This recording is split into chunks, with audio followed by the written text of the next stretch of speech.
ನಮಸ್ಕಾರ, ನೆಕ್ಸ್ಟ್ ನ್ಯೂಸ್ಗೆ ಸ್ವಾಗತ. ನಾನು ಶಿವ ಹೆಗಡೆ. ಆಂಧ್ರ ಪ್ರದೇಶದ 4ನೇ ಹಂತದ ಮತದಾನ ನಡೆಯುತ್ತಿರುವ ಸಂದರ್ಭದಲ್ಲಿ ಮತದಾರನೋರ್ವ ಸರತಿ ಸಾಲಿನಲ್ಲಿ ನಿಲ್ಲದ ಶಾಸಕನಿಗೆ ಕಪಾಳ ಮೋಕ್ಷ ಮಾಡಿರುವ ಘಟನೆ ವರದಿಯಾಗಿದೆ. ಆಂಧ್ರ ಪ್ರದೇಶದ ಗುಂಟೂರು ಜಿಲ್ಲೆಯ ತೆನಾಲಿಯಲ್ಲಿ ಈ ಘಟನೆ ನಡೆದಿದ್ದು, ಮತದಾರ ಶಾಸಕನಿಗೆ ಕಪಾಳ ಮೋಕ್ಷ ಮಾಡಿರುವ ಘಟನೆ ಸೋಷಿಯಲ್ ಮೀಡಿಯಾದಲ್ಲಿ ವೈರಲ್ ಆಗುತ್ತಿದೆ.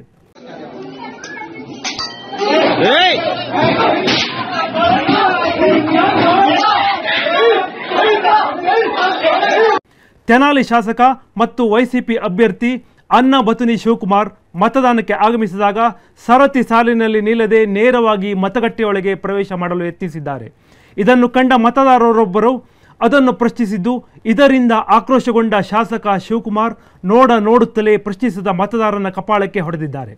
ಈ ವೇಳೆ ಮತದಾರ ಕೂಡ ಶಾಸಕ ಶಿವಕುಮಾರ್ಗೆ ಕಪಾಳ ಮೋಕ್ಷ ಮಾಡಿದ್ದು, ಈ ವೇಳೆ ಶಿವಕುಮಾರ್ ಜೊತೆಗಿದ್ದ ಆತನ ಬೆಂಬಲಿಗರು ಹಿಂದೆ ಮುಂದೆ ನೋಡದೆ ಮತದಾರನ ಮೇಲೆ ಮುಗಿಬಿದ್ದು ಸಾಮೂಹಿಕ ಹಲ್ಲೆ ನಡೆಸಿದ್ದಾರೆ. ಈ ವೇಳೆ ಭದ್ರತೆಗೆ ನಿಯೋಜಿಸಿದ್ದ ಪೊಲೀಸರು ಮಧ್ಯ ಪ್ರವೇಶಿಸಿ ಗಲಾಟೆಯನ್ನು ನಿಯಂತ್ರಿಸಿದ್ದಾರೆ. ಹೆಚ್ಚಿನ ಅಪ್ಡೇಟ್ಗಾಗಿ ನೋಡ್ತಾ ಇರಿ ನೆಕ್ಸ್ಟ್ ನ್ಯೂಸ್ ಕನ್ನಡ. ವಂದನೆಗಳು.